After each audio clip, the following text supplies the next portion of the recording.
আমি সবাইকে প্রথমে জোহার নিবেদন করে জানাচ্ছি যে আজ কালকে শেষ লগ্নে শেষ হয়ে গেছে আমাদের প্রচার। এখন আর কোনো প্রচার নাই, গণতান্ত্রিকভাবে প্রচার করা চলেও নাই।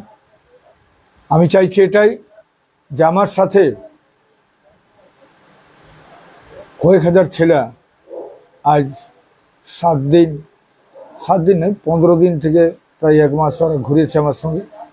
তাদের আমি এক পয়সাও দিতে পারি নাই, 1 টাকা দিতে পারি নাই, তাদেরকে জলও খাওয়াতে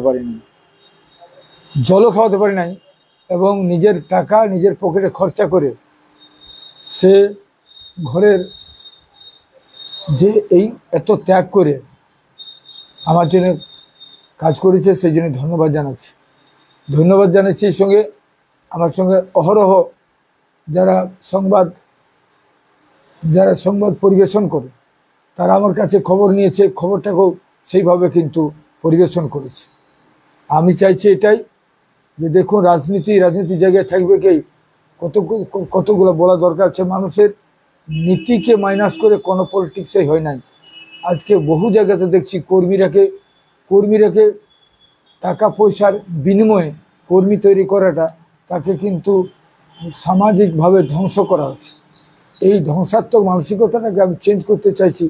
আমি একটি টিকলি পয়সা কাউকে দিব নাই, অথচ যে ভোটটা পাবো আজকে আমি চ্যালেঞ্জ করছি, যদি অন্য কিছু ভাবে যদি পরাহত না করতে পারে তো যদি মানুষ জিতবে, এটা পরিষ্কার কথা। তবে এর সাথে সাথে আমি বলবো যে সমাজকে পরিবর্তন করার জন্য কিন্তু মানসিকতা তৈরি করার জন্য কোনো রাজনৈতিক দল, কোনো নেতৃত্ব, কোনো ব্যক্তিত্ব এইভাবে আজ পর্যন্ত যায় নাই। আমার সেইটাই দুঃখ হচ্ছে, ভারতবর্ষ একটা বিশাল গণতান্ত্রিক দেশ, সেইখানে দেশ জাতি সমাজকে গঠন করার জন্য প্রথম দরকার হচ্ছে ভাষণে বক্তব্য কখনো হবে না। ব্যক্তিগত জীবনে যদি অনুশীলন কারণ না থাকে, ব্যক্তিগত জীবনের চারিত্রিক অনুশীলন যদি না থাকে, তো সমাজ ব্যবস্থা দেশ জাতি গঠন করা যাবে না। তাই আমার রিকোয়েস্ট এটা যে দেশ জাতি গঠনে কি দরকার হয় এগুলো আমি বক্তব্যে মানুষের কাছে অনেকভাবেই বলেছি। আমি আমার জীবনে আরও আমি ভোটে দাঁড়িয়েছিলাম, আমি বলেছিলাম একটা ছেলে মদ খায়, একটা ছেলে চুরি করে কিংবা তার ক্যারেক্টার খারাপ, আমি বলছি তার ভোটটার যে মূল্য একজন হেডমাস্টার, একজন শিক্ষক কিংবা একজন চরিত্রবান লোক, তারও ভোটের কিন্তু একই দাম হয়। তাহলে আপনি কি করবেন?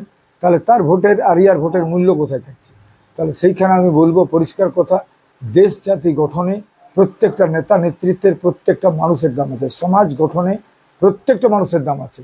এখানে নির্বাচনের একদিন ভোট হয়ে গেল, ভোট হইলো, তারপর আমি জিতলাম, ভোটের মাধ্যমে মন্ত্রী এমপি এমএলএ তৈরি হচ্ছে ভোটের মাধ্যমে, কিন্তু ভোটের মাধ্যমে সমাজ পরিবর্তন করার যে জাতীয় চরিত্র তৈরি করা, এটা কিন্তু মাইনাস হতে প্রত্যেকটা রাজনৈতিক দলেরই। এবং একটা রাজনৈতিক দলকে যত পাচ্ছে সে তার বিরোধিতা করছে, বিরোধিতা করছে, কিন্তু কোনো রাজনৈতিক দলে আর কোনো রাজনৈতিক দলের কি কোনো মানসিকতা, কোনো মানবিকতা, কোনো ক্যারেক্টার, কোনো চরিত্রই নেই। এর মাঝেও কিছু থাকে, মানুষ আছে, প্রত্যেকটা রাজনৈতিক দলের মাঝেই কিছু তৈরি আছে সেরকম যুবক, সেরকম নেতৃত্ব, যারা কিন্তু আজকে উপরে বলুক না বলুক, সে রাজনীতির প্রচারে যাই কথা বলুক, কিন্তু মনে রাখবেন তার ক্যারেক্টারটাই সবচেয়ে বড় থাকবে। যেখানে আজকে আমাদের ভারতবর্ষের জাতীয় নাগরিকতা তৈরি হোক সেখানে। তো আমার অনুরোধ, সেইখানে যারা আজ বহু ক্লান্ত পরিশ্রম করে, অজিত মাহাতো আজকে একটা নতুন দর্শন তৈরি করছে। কারণ টাকা দিয়ে টাকার বিনিময় ছাড়া কখনো কোনো নির্বাচন হয় নাই। আমি একটি টিকলি কাউকে দিকে না, আমাকে 2 জন বলেছে, পয়সা দাদা কিছু বলছেন না, তোমাকে এইভাবে আসতে হবে না, তুমি পারবে না, তুমি চেষ্টা করো। আমি বারবার বলেছি মদের কথা, তোমরা আমাকে ভোট দিবে না, কারণ সমাজ গঠন করতে পারবে না। তুমি মদ খাবে, তুমি ওইরকমভাবে থাকবে, তোমার চরিত্রের জিত নাই, তুমি ভোট দিয়ে কী করবে? আমি চাইছি সমাজকে পরিবর্তন করতে, সমাজকে পরিবর্তন করতে পারবে, সে ভোটটার আমার দরকার নয়, সে ভোটটার দরকার নেই। সরাসরি আমি বলেছিলাম, মিটিংয়ে বলেছি, ভাষণে বলেছি, আমার ওই ভোটের দরকার নেই। কারণ সমাজ বদলাতে পারবো না, সেখানে এমপি এমএলএ বনে কী করবো? তুমি আমাকে এমএলএ বানালে, আমাকে 5 লাখ লোকে ভোট দিল, আর 5 লাখ লোক মদ খায় পড়ে থাকবে, কিংবা তাদের ক্যারেক্টার জিত নাই, কোনো কিছু নাই, সমাজটা কখন গঠন হবে? আমি চাইছি সমাজ এই ভোটের সাথে সাথে মানুষের মানসিকতার পরিবর্তন দরকার আছে, এটা যথেষ্ট গুরুত্ব। তাই আমি কর্মীদেরকে বলবো, আমি আমার আদিবাসী কর্মী সমাজের কর্মীরা যেভাবে সত্যিকারের মানসিকতা নিয়ে আমার সঙ্গে ঘুরেছে, তারা নিজের পকেটের কড়ি ভাঙে, এটা বোধহয় ইতিহাস বলা চলে। আর আমি বলবো আরও যে মহিলারা যে সাথ দিয়েছে, এটা বোধহয় পশ্চিমবাংলা ভারতবর্ষের আমি কোথাও দেখিলেও নাই, এই ধরনের ছবি আমি দেখি নাই, অত তো পেপারও পড়তে সময় পাই না।